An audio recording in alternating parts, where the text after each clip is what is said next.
Hello बच्चों, जय हिंद। स्वागत है आपका आईटीएलसी ऑनलाइन में। लास्ट टाइम आप लोगों ने 2 टॉपिक कंप्लीट किया, प्लाज्मा मेम्ब्रेन और इसके साथ में सेल वॉल। आज हम लोग अगला इंपॉर्टेंट टॉपिक स्टार्ट करेंगे जो कि है न्यूक्लियस। और न्यूक्लियस के साथ हम लोग थोड़ा सा डिस्कशन साइटोप्लाज्म के बारे में करेंगे और हम लोग जानेंगे सेल ऑर्गेनल्स क्या होते हैं। इसके बाद जो नेक्स्ट वीडियो आएगी उसमें हम लोग सेल ऑर्गेनल्स के बारे में डिस्कस करेंगे।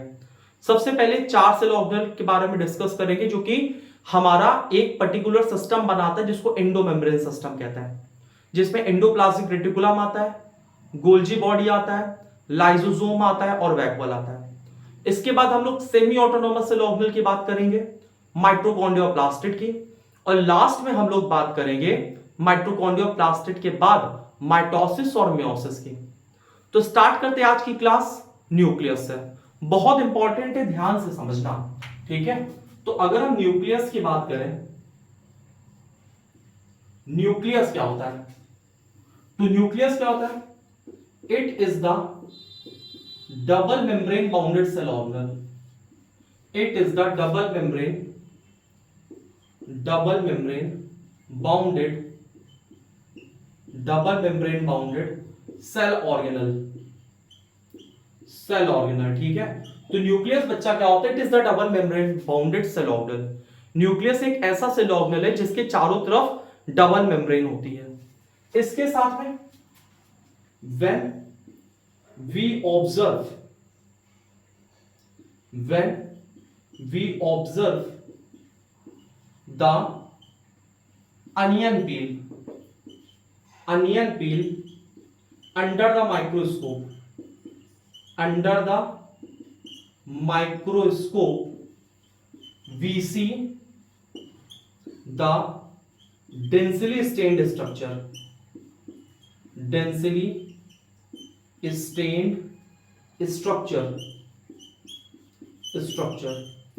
that is nucleus. यानी कि बच्चा जो न्यूक्लियस होता है ना, ये डेंसली स्टेन्ड स्ट्रक्चर होता है अंडर द माइक्रोस्कोप।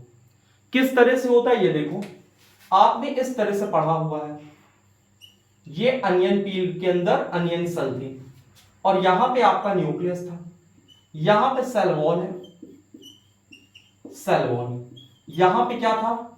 साइटोप्लाज्म। और साइटोप्लाज्म डेंसली स्टेन्ड था कि लाइटली स्टेन्ड था? तो साइटोप्लाज्म आपका लाइटली स्टेन्ड था, जबकि यहां पे जो न्यूक्लियस है ये डेंसली स्टेन्ड है, था। यहां तक कोई प्रॉब्लम तो नहीं है। इसके बाद nucleus is controller of the cell. जो न्यूक्लियस होता है it is controller of the cell का कंट्रोलर होता है। समझ बात आ रही है? इसके साथ में अगर न्यूक्लियस के डिस्कवरी की बात करें तो nucleus discovered by Robert brown. Nucleus के बारे में किसने हमको बताया था, किसने डिस्कवर किया था? तो रॉबर्ट ब्राउन ने डिस्कवर किया था। अभी तक हमने क्या क्या बातें की, ध्यान से देखो। न्यूक्लियस एक double membrane bounded cell organelle है। इसके बाद जब हम अनियन पील को माइक्रोस्कोप के नीचे देखते हैं तो हम लोगों को दिखता है कि न्यूक्लियस जो होता है डेंसली स्टेन्ड स्ट्रक्चर है। Nucleus controller of the cell होता है। न्यूक्लियस डिस्कवर किसने किया है? तो रॉबर्ट ब्राउन ने डिस्कवर किया है। इसके बाद न्यूक्लियस हैव न्यूक्लियोपोर।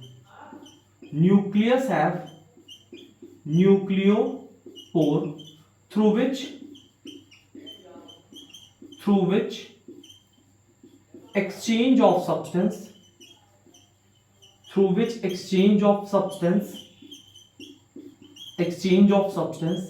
occur between किसके किसके बीच में एक्सचेंज ऑफ सब्सटेंस होता है? Nucleoplasm and cytoplasm. इसका क्या मतलब है? जो न्यूक्लियस होता है, न्यूक्लियस में छोटे छोटे पोर्स होते हैं जिसको हम लोग न्यूक्लियोपोर बोलते हैं। और ये जो न्यूक्लियोपोर होता है ये रिस्पॉन्सिबल होता है एक्सचेंज ऑफ सब्सटेंस के लिए, यानी कि चीजों का एक्सचेंज होता है न्यूक्लियोप्लाज्म के बीच में और साइटोप्लाज्म के बीच में। तो न्यूक्लियस में न्यूक्लियोपोर होता है जिससे एक्सचेंज ऑफ सब्सटेंस होता है न्यूक्लियस और साइटोप्लाज्म के बीच में। यहां तक कोई प्रॉब्लम तो नहीं है। इसका हम लोग स्ट्रक्चर बना के देखते हैं न्यूक्लियस का, ठीक है। तो अगला चीज हम लोग क्या समझेंगे, स्ट्रक्चर। बाकी एक बार आप इसको रिवाइज करो। न्यूक्लियस सिंगल मेम्ब्रेन है कि डबल मेम्ब्रेन है? Double membrane bounded cell organelle है। न्यूक्लियस माइक्रोस्कोप के नीचे डेंसली स्टेन्ड होता है कि लाइटली स्टेन्ड होता है? तो आंसर क्या आएगा बच्चा, डेंसली स्टेन्ड होता है। कंट्रोलर ऑफ द सेल कौन है? न्यूक्लियस है। और न्यूक्लियस और साइटोप्लाज्म के बीच में एक्सचेंज ऑफ सब्सटेंस कैसे होता है? तो वो होता है थ्रू द न्यूक्लियोपोर। अब आपको समझना है कि न्यूक्लियस का हम यहां स्ट्रक्चर बनाने जा रहे हैं, आप ध्यान से समझना है इसको। यहां पे स्ट्रक्चर ऑफ न्यूक्लियस बना रहे हैं। थोड़ा सा इसको स्फेरिकल बनाने में थोड़ी बहुत इधर उधर प्रॉब्लम अगर हो रहा है तो आप उसको मैनेज कर लीजिएगा, यहां तक कोई प्रॉब्लम नहीं है, ठीक है। ध्यान से देखो, ये न्यूक्लियस है, ये न्यूक्लियस है। सिंगल मेम्ब्रेन की double membrane, double membrane bounded cell organelle. और न्यूक्लियस में एक्सचेंज ऑफ सब्सटेंस कैसे होता है? Through the न्यूक्लियोपोर। क्लियर है ना? तो यहां पे न्यूक्लियस में ये क्या है? न्यूक्लियोपोर है, न्यूक्लियोपोर। यहां तक कोई प्रॉब्लम तो नहीं है। अब न्यूक्लियस के अंदर हमारा जेनेटिक मटेरियल होता है जिसको हम लोग डीएनए बोलते हैं। तो ध्यान से समझना, जो न्यूक्लियस होता है, nucleus have a genetic material, genetic material called DNA, called DNA. Nucleus के अंदर हमारा जेनेटिक मटेरियल होता है जिसको हम लोग क्या बोलते हैं? डीएनए बोलते हैं। डीएनए का फुल फॉर्म क्या होता है? Deoxy ribonucleic acid. तो डीएनए का फुल फॉर्म होता है डीऑक्सी राइबोन्यूक्लिक एसिड। अब बात आती है जेनेटिक मटेरियल क्या होता है। जेनेटिक मटेरियल हम लोग किसको कहते हैं? तो जेनेटिक मटेरियल क्या होता है? जेनेटिक मटेरियल हमारे में डीएनए है। तो जेनेटिक मटेरियल करता क्या है? Genetic material transfer the information, transfer the information, information from one generation, from one generation, one generation to another generation, to another generation, generation. यानी कि जो न्यूक्लियस होता है बच्चा, उसमें हमारा जेनेटिक मटेरियल होता है जिसको हम लोग डीएनए बोलते हैं। और इसके बाद ये करता क्या है? इंफॉर्मेशन ट्रांसफर करता है एक जनरेशन से दूसरे जनरेशन के बीच में। एक इंपॉर्टेंट चीज जानो, न्यूक्लियस के अंदर एक सेल ऑर्गेनल होता है जिसको बोलते हैं न्यूक्लियोलस, न्यूक्लियोलस। ये थोड़ा सा एक्स्ट्रा है, एनसीईआरटी के बाहर का कॉन्टेक्स्ट है। तो न्यूक्लियस के अंदर न्यूक्लियोलस होता है। न्यूक्लियोलस क्या है? एक सेल ऑर्गेनल है, ठीक है। ये क्या है? एक सेल ऑर्गेनल है। अब इसके बाद ये जो न्यूक्लियोलस होता है, इसका फंक्शन क्या होता है? इसका फंक्शन होता है it is ribosome factory, ribosome factory. तो न्यूक्लियस के अंदर क्या प्रेजेंट होता है? न्यूक्लियोलस।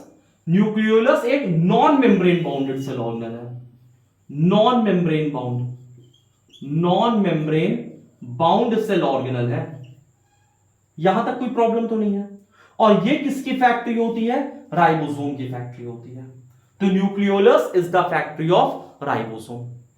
अब थोड़ा सा आपको डीएनए के बारे में बताते हैं, आप जानो डीएनए में क्या क्या चीजें होती हैं। ये आपका डीएनए है। हमारा जो डीएनए होता है, हमारा डीएनए कैसा डीएनए होता है? Double stranded, double stranded. और कैसा डीएनए होता है हमारा? Double stranded linear DNA, linear DNA. जो हम लोगों में डीएनए पाया जाता है बच्चा, वो डबल स्ट्रैंडेड होता है। डबल स्ट्रैंडेड का मतलब अगर हम इसको ऐसे सीधा सीधा स्ट्रक्चर बनाएं तो ये देखो कितने स्ट्रैंड दिख रहे हैं आपको? 2 स्ट्रैंड दिख रहे हैं, एक स्ट्रैंड ये और एक स्ट्रैंड ये। तो हमारा जो डीएनए होता है वो डबल स्ट्रैंडेड होता है। और लेंथ कितनी होती है ह्यूमन डीएनए की? अगर हम लेंथ की बात करें ह्यूमन डीएनए की तो वो होती है 2.2 मीटर। यानी कि आपकी जो टोटल डीएनए की लेंथ है वो कितनी है? 2.2 मीटर, जो कि बहुत ज्यादा है। अब इतना बड़ा डीएनए आता कैसा है? आता कैसे मतलब न्यूक्लियस के अंदर? अब हमको ये चीजें समझना है। बात समझ में आ रही ना? अभी तक क्या पढ़ा, ध्यान से देखो। न्यूक्लियस हमारा जेनेटिक मटेरियल होता है, न्यूक्लियस के अंदर हमारा जेनेटिक मटेरियल होता है जिसको डीएनए बोलते हैं। डीएनए डीऑक्सीराइबोन्यूक्लिक एसिड है। डीएनए के अंदर एक non membrane bounded cell organelle पाया जाता है जिसको न्यूक्लियोलस बोलते हैं। और न्यूक्लियोलस क्या होता है? ये राइबोसोम की फैक्ट्री होता है, राइबोसोम बनाने में हेल्प करता है। इसके बाद जो हमारा डीएनए होता है वो डबल स्ट्रैंडेड लीनियर डीएनए होता है। लेंथ डीएनए की होती है 2.2 मीटर। यहां तक कोई प्रॉब्लम तो नहीं है। अब हम लोग आगे समझेंगे इतना बड़ा डीएनए सेल के अंदर कैसे आया, यानी कि न्यूक्लियस के अंदर कैसे आया। क्योंकि सेल का साइज बड़ा है, न्यूक्लियस का साइज और छोटा है, तो इतना बड़ा जो डीएनए है वो हमारे न्यूक्लियस के अंदर कैसे आया हमको ये समझना है, जिसकी लेंथ की 2.2 मीटर है। तो अगर आपको डीएनए के बारे में कुछ बातें बताएं तो डीएनए एन लगा है, डीएनए पे चार्ज होता है निगेटिव और डीएनए का नेचर होता है एसिडिक। तो डीएनए हमारा कैसा होता है? निगेटिव चार्ज का होता है। और डीएनए का नेचर कैसा होता है? एसिडिक नेचर होता है। तो जैसे आपने बचपन में देखा होगा, मम्मी लोग जब स्वेटर बुनती है तो ऊन का गोला बनाती हैं। अब ऊन का मम्मी जब गोला बनाती हैं तो ऊन का धागा कितना बड़ा होता है? बहुत बड़ा होता है। उसको मम्मी लोग गोला बना के क्या करती, इतने बड़े से हिस्से में बहुत बड़ा ऊन की लेंथ जिसकी बहुत ज्यादा होती है उसको एक छोटे से गोले के रूप में कन्वर्ट कर देती हैं। तो सेम चीज डीएनए के साथ होता है। यहां पे एक प्रोटीन होती है जिसको बोलते हैं हिस्टोन प्रोटीन। हिस्टोन प्रोटीन, बहुत ध्यान से समझना, यह आपकी हिस्टोन प्रोटीन है। अब हिस्टोन प्रोटीन डीएनए एसिडिक होता है और निगेटिव चार्ज होता है, जबकि हिस्टोन प्रोटीन आपकी पॉजिटिव चार्ज होती है। अब होता क्या है, डीएनए हिस्टोन प्रोटीन के चारों तरफ रैप करता है, और जब डीएनए हिस्टोन प्रोटीन के चारों तरफ रैप करता है तो जैसे ऊन का गोला होता है वैसे ही डीएनए जब हिस्टोन प्रोटीन के चारों तरफ रैप करता है ना, तो इतना बड़ा सा डीएनए आसानी से न्यूक्लियस के अंदर आ जाता है। यहां तक कोई प्रॉब्लम तो नहीं है ना? अब हम लोग ये समझेंगे कि डीएनए कैसे बना, डीएनए के बाद क्रोमैटिन कैसे बना, क्रोमोसोम कैसे बना, इन कुछ टर्म्स के बारे में हम लोग डिस्कस करेंगे। बहुत ध्यान से समझना और बहुत ध्यान से सुनना एक एक चीज, ठीक है? ये नोट हो गया है, कंप्लीट करना इसको। अब आगे की बात समझते हैं, ध्यान से देखो डीएनए बना कैसे। डीएनए की बात करते हैं। अगला टॉपिक हम लोग समझेंगे डीएनए के बारे में, और डीएनए के बारे में थोड़ा सा चीजों को जानते हैं। डीएनए आया कैसे? तो आपको अभी हमने बताया डीएनए डबल स्ट्रैंडेड स्ट्रक्चर होता है। ये डीएनए है हमारा। डीएनए कैसा है? डबल स्ट्रैंडेड स्ट्रक्चर, लीनियर की सर्कुलर, लीनियर। लेंथ कितनी है? 2.2 मीटर। यह लेंथ है हमारे डीएनए की। अब एक बात इंपॉर्टेंट समझो, डीएनए का एक छोटा सा सेगमेंट जो किसी चीज के लिए कोड करता है उसको जीन कहते हैं। अब जीन क्या होता है? Small segment of DNA, small segment of DNA which code for protein. यानी कि डीएनए का एक छोटा सा सेगमेंट जो कि किसी प्रोटीन के लिए कोड करता है उसको हम लोग बोलते हैं जीन। तो जीन के लिए एनसीईआरटी लिखती है it is the structural and functional segment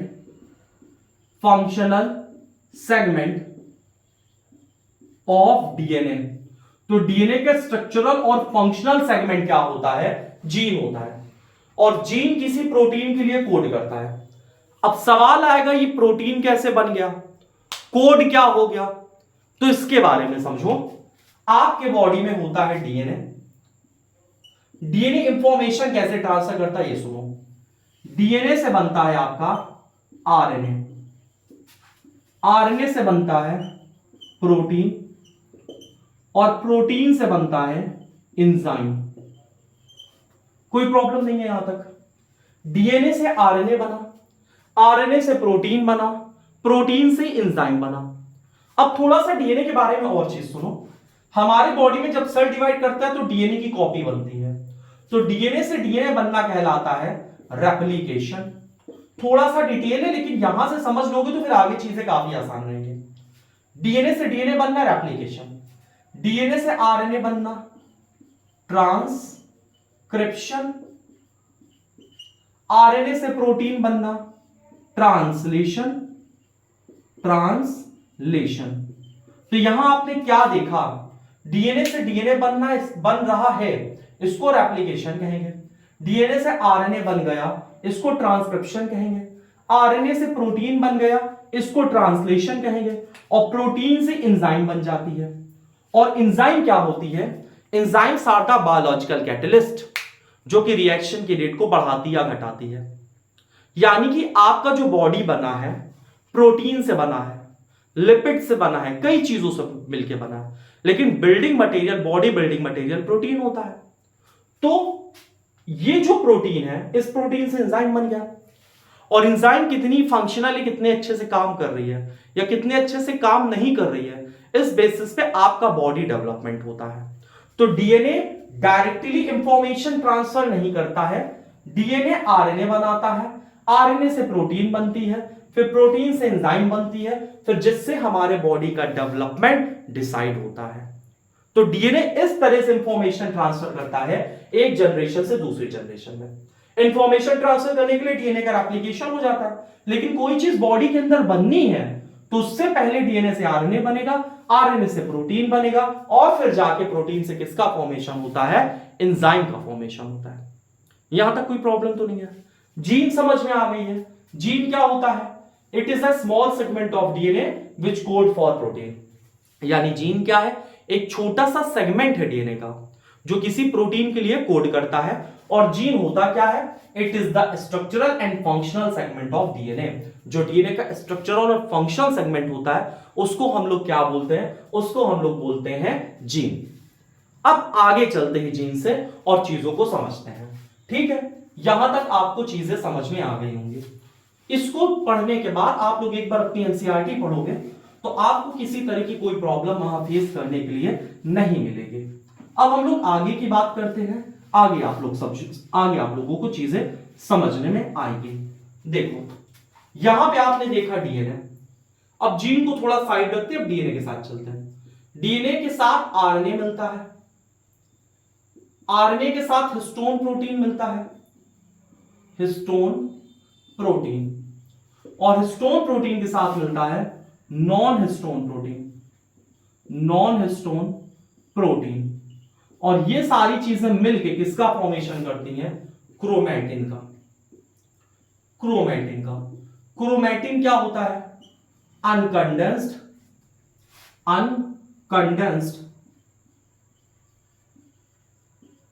form of chromosome. Chromosome, जो अनकंडेंस्ड फॉर्म ऑफ क्रोमोसोम होता है उसको क्रोमैटिन बोलते हैं। और क्रोमैटिन बनता कैसे है, DNA, RNA, histone protein, non histone protein के मिक्सचर से। तो जब चार चीजें मिलती हैं, DNA, RNA, histone protein, non histone protein, तो क्रोमैटिन बन जाता है। और chromatin uncondensed form of chromosome है। और सेल के अंदर क्रोमैटिन कब रहता है, ड्यूरिंग या when the cell is in non-dividing stage, the genetic material exists in form of chromatin. यानी कि जब सेल को डिवाइड नहीं होना रहता उस समय पे यहां पे जो आपका जेनेटिक मटेरियल है किस फॉर्म में एग्जिस्ट करता है? जेनेटिक मटेरियल एग्जिस्ट करता है क्रोमैटिन के फॉर्म में। जैसे कि आप लोग होते हो, अब घर पे हो तो पता चला बाल वाल दूसरे तरह से बिखरे हुए हैं, गर्ल्स के बाल वाले दो उधर बिखरे हुए हैं, बॉयज के बाल वाले दो उधर बिखरे हुए हैं, और कहीं शादी ब्याह में जाना हो गया, अब लड़कियां गई हैं 2 घंटे पार्लर तैयार हो रही हैं, लड़के भाई साहब एकदम बाल चमकाए पड़े हुए हैं, है ना, ये कलर लगा दो, ये जेल लगा लो, ऐसे कटवा लो, वैसे बाल कटवा लो, ऐसे सेट कर लो। बात समझ में आ रही है ना?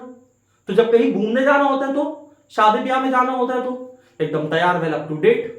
ऐसे घर पे पड़े हो तो कुछ पता ही नहीं है, ऐसे ही पड़े हैं बाल, कोई नॉर्थ अमेरिका जा रहा है, कोई साउथ अमेरिका जा रहा है, कोई अंटार्कटिका, कोई यूरोप जा रहा है। बात समझ में आ रही ना?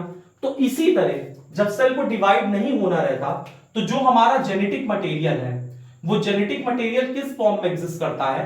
क्रोमैटिन के फॉर्म में। और क्रोमैटिन कितने चीजों से मिलकर बना है? 4 चीज, डीएनए, आरएनए, हिस्टोन प्रोटीन और नॉन हिस्टोन प्रोटीन। इसके बाद जब सेल को डिवाइड होना रहता है, when the cell have to divide, जब सेल को डिवाइड होना रहता है, जो क्रोमैटिन होता है, chromatin condensed to form chromosome.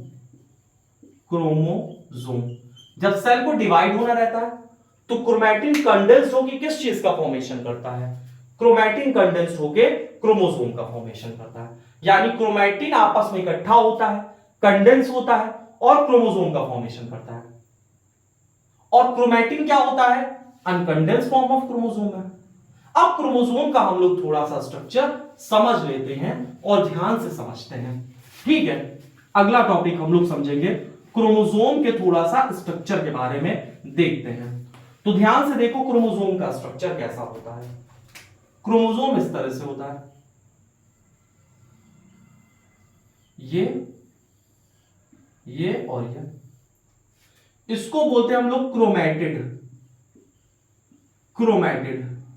Confuse ना होना, क्रोमैटिन अनकंडेंस फॉर्म ऑफ क्रोमोसोम है। क्रोमोसोम जब क्रोमैटिन कंडेंस हो जाता है और ये जो आर्म होते हैं इसको क्रोमैटिड बोलते हैं। बीच में होता है सेंट्रोमियर। कोई प्रॉब्लम तो नहीं है ना? ये क्रोमैटिड है, ये सेंट्रोमियर है जहां से क्रोमैटिड अटैच होता है, ये आर्म है। समझ बात आ रही है ना? इसके बाद और भी इसमें कॉन्सेप्ट है, homologous chromosome, non homologous chromosome, sister chromatid, non sister chromatid.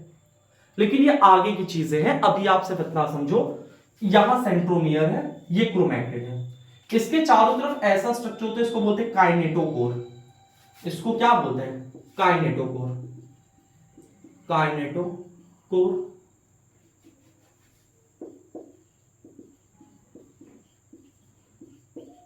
यहां से क्या अटैच होता है?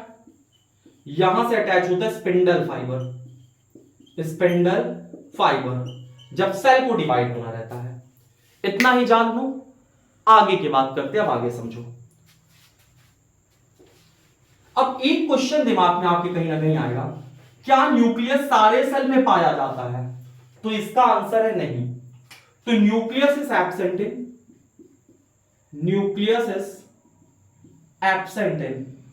न्यूक्लियस कहां एब्सेंट होता है? मैच्योर मैमेलियन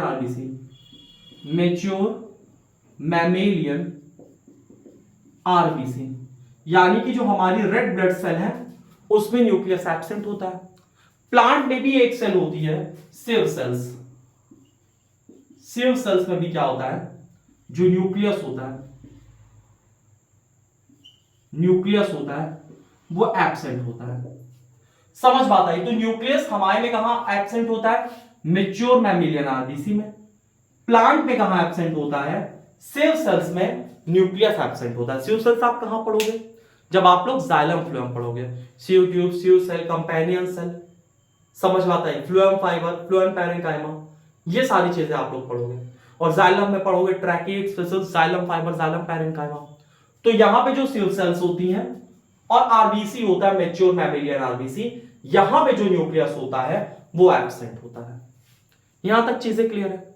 इसके साथ साथ में जो आपके प्रोकैरियोटिक सेल होते हैं, प्रोकैरियोटिक सेल, वहां पे भी न्यूक्लियस एब्सेंट होता है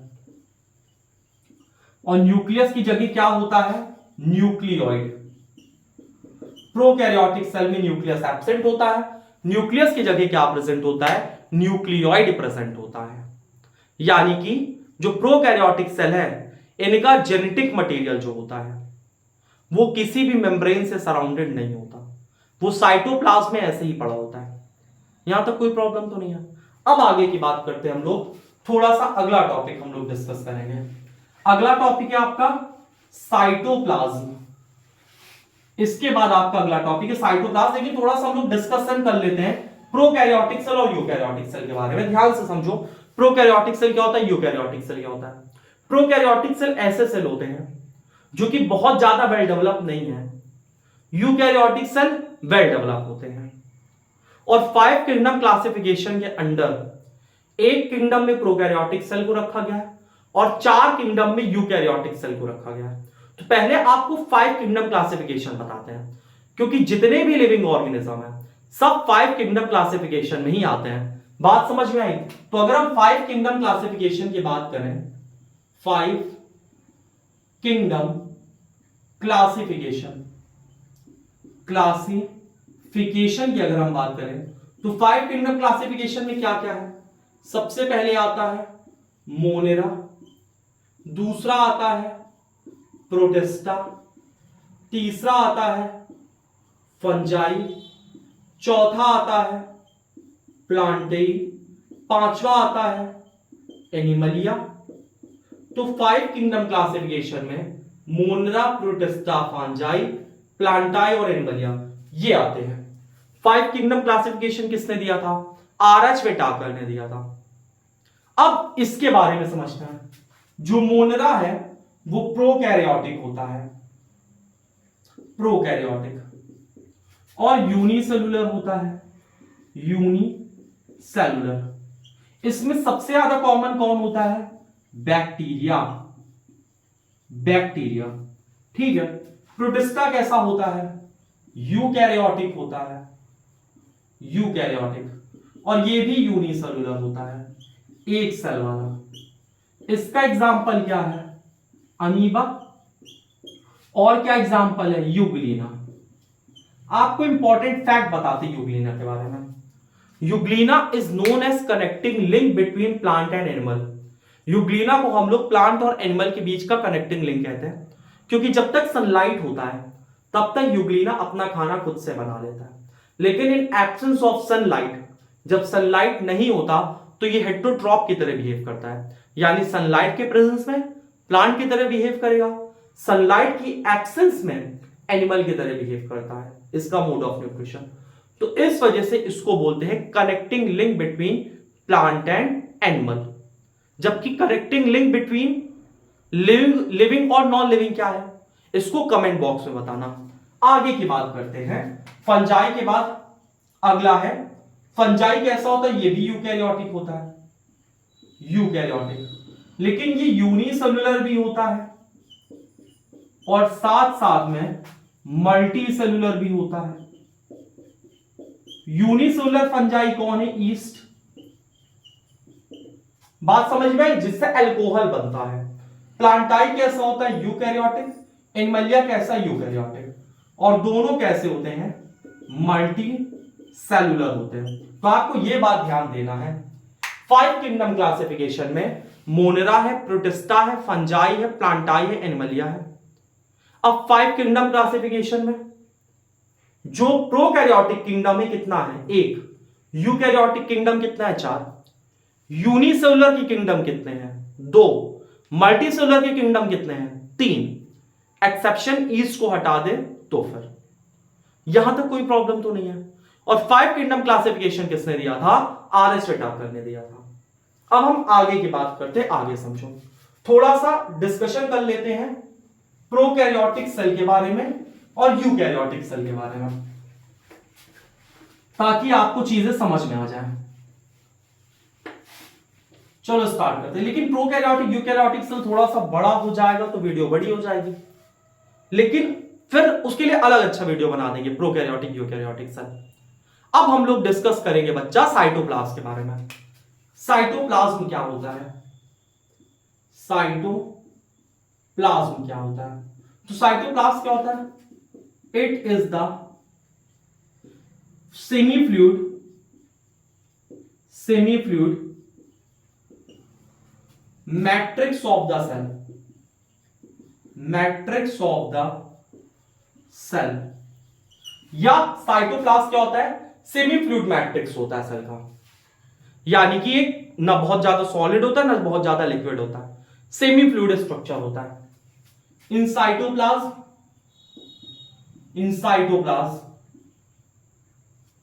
all the chemical reaction occur which is important for survival of the cell,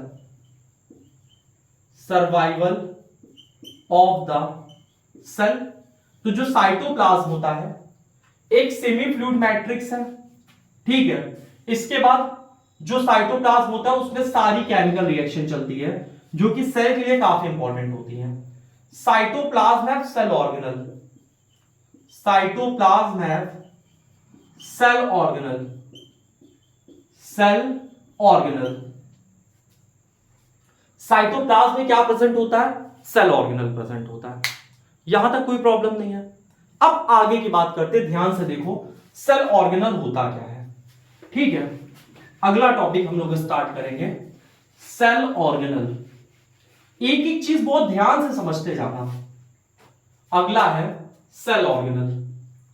cell organelle क्या होता है? सेल ऑर्गेनल की अगर डेफिनेशन है तो it is the component of the cell, cell organelle क्या होता है? Cell organelle are the component of the cell which perform different function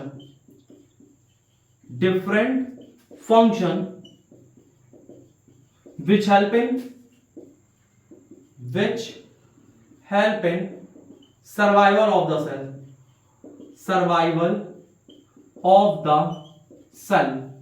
तो सेल ऑर्गेनल होता क्या है? It is the component of the cell. Cell organelle cell का component है, ये सेल के पार्ट्स हैं विच परफॉर्म डिफरेंट फंक्शन, जो अलग अलग काम को परफॉर्म करते हैं, which helping survival of the cell, जो कि सेल के सर्वाइवल में मदद करता है। अब कुछ सेल ऑर्गेनल के बारे में हम लोग समझते हैं। और सेल ऑर्गेनल कैसे होते हैं? कुछ ऐसे सेल ऑर्गेनल होते हैं जिनके चारों तरफ मेम्ब्रेन नहीं होती, कुछ ऐसे सेल ऑर्गेनल होते हैं जिनके चारों तरफ सिंगल मेम्ब्रेन होती है, और कुछ ऐसे सेल ऑर्गेनल होते हैं जिनके चारों तरफ डबल मेम्ब्रेन होती है। तो अब हम लोग इसी की बात करेंगे, सारे सेल ऑर्गेनल के बारे में अब हम लोग थोड़ा थोड़ा सा डिस्कस कर लेंगे, ठीक है। फिर अगली क्लास की तरफ हम लोग चलेंगे। चलो स्टार्ट करते हैं। सेल ऑर्गेनल की अगर बात करें तो सबसे पहला सेल ऑर्गेनल है आपका राइबोसोम। राइबोसोम कैसा है? Non membrane bound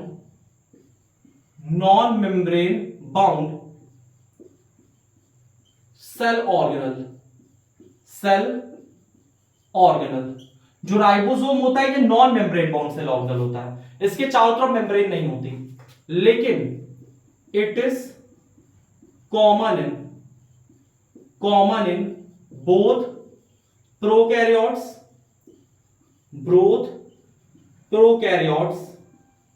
and eukaryotes,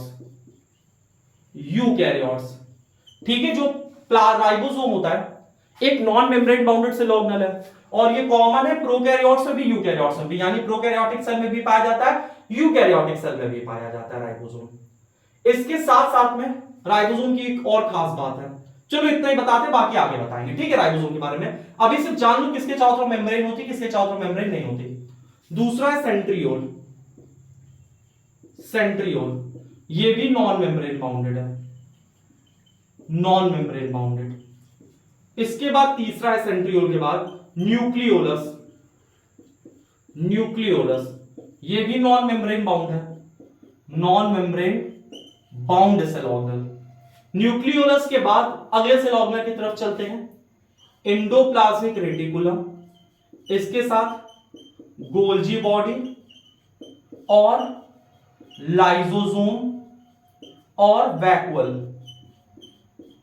endoplasmic reticulum, Golgi body, lysosome, vacuole, ये सब कैसे हैं? Single membrane bounded. इनके चारों तरफ कितने मेम्ब्रेन होती हैं? Single membrane bounded cell organelle. जबकि अगर माइटोकॉन्ड्रिया की बात करें, माइटोकॉन्ड्रिया की बात करें एंड प्लास्टिड की बात करें, जो माइटोकॉन्ड्रिया होता है प्लास्टिड होता है, ये दोनों कैसे होता है? ये दोनों होता है डबल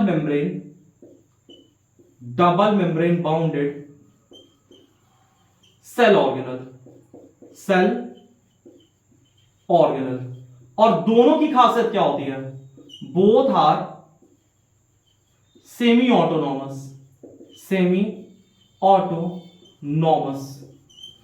ऑटोनॉमस मतलब हैव ओन डीएनए, इनके पास खुद का डीएनए होता है और राइबोसोम होता है। एक और double membrane bounded cell organelle है न्यूक्लियस। क्लियर है? तो इसको आप लोग नोट कर लेना। अब स्टार्ट करते हैं हम लोग एक बार रिवीजन। सबसे पहले हम लोगों ने पढ़ा न्यूक्लियस क्या होता है। तो nucleus is the double membrane bounded cell organelle. इसको माइक्रोस्कोप के नीचे देखते हैं तो डेंसली स्ट्रेन्ड होता है। न्यूक्लियस साइटोप्लाज्म के बीच में चीजें एक्सचेंज कैसे होती हैं? न्यूक्लियोपोर के थ्रू एक्सचेंज ऑफ सब्सटेंस होता है। इसके बाद न्यूक्लियस सेल डिवीजन वगैरह में भी मदद करता है। न्यूक्लियस के अंदर हमारा जेनेटिक मटेरियल होता है जिसको बोलते हैं डीएनए। डीएनए का एक सेगमेंट जो किसी चीज के लिए कोड करता है उसको बोलते हैं जीन। फिर चार चीजें मिलती हैं, DNA, RNA, histone protein, non histone protein. इससे बनता है क्रोमैटिन। क्रोमैटिन क्या होता है? अनकंडेंस्ड फॉर्म ऑफ डीएनए होता है। इसके बाद क्रोमैटिन किस टाइम पे सेल पे रहता है? जब सेल को डिवाइड नहीं करना होता। जब सेल को डिवाइड करना होता है तो क्रोमैटिन कंडेंस हो जाता है क्रोमोसोम के फॉर्म में। जो प्रोकैरियोटिक सेल होते हैं उसमें न्यूक्लियस एब्सेंट होता है, यानी कि प्रोकैरियोटिक सेल के जेनेटिक मटेरियल के चारों तरफ कोई भी मेम्ब्रेन नहीं होती। जबकि जो यूकैरियोटिक सेल होता है उसमें न्यूक्लियस प्रेजेंट होता है। इसके बाद अगली चीज हम लोगों ने पढ़ी है कि कुछ सेल ऑर्गेनल प्रेजेंट होते हैं जो सिंगल मेम्ब्रेन है, कुछ डबल मेम्ब्रेन है, कुछ के चारों तरफ कोई मेम्ब्रेन नहीं होती। Ribosome no membrane. इसके बाद राइबोसोम के बाद सेंट्रियोल के भी चारों तरफ कोई मेम्ब्रेन नहीं होती। न्यूक्लियस के अंदर न्यूक्लियोलस पाया जाता है, कोई मेम्ब्रेन नहीं होती है। न्यूक्लियोलस को हम लोग राइबोसोम की फैक्ट्री बोलते हैं। सिंगल मेम्ब्रेन में चार दिया गया आपकी बुक में, endoplasmic reticulum, Golgi body, lysosome, vacuole. Vacuole के मेम्ब्रेन को, जो आउटर मोस्ट मेम्ब्रेन है, उसको टोनोप्लास्ट बोलते हैं, अलग से नाम है। इसके बाद डबल मेम्ब्रेन में न्यूक्लियस आपने पढ़ ही लिया। इसके बाद माइटोकॉन्ड्रिया होता है और साथ साथ में प्लास्टिड होता है। माइटोकॉन्ड्रिया प्लास्टिड की एक खास बात है कि ये सेमी ऑटोनॉमस भी है, डबल मेम्ब्रेन होने के साथ साथ। सेमी ऑटोनॉमस मतलब इसके पास खुद का डीएनए होता है, खुद का राइबोसोम होता है, तो काफी प्रोटीन ये खुद से क्या करता है? बना लेता है, जो कि इसको रिक्वायर्ड होती है। आज की क्लास हम लोग इतनी ही करते हैं। मिलते हैं नेक्स्ट क्लास में और समझेंगे प्रोकैरियोटिक और यूकैरियोटिक सेल क्या होता है। तब तक के लिए जय हिंद।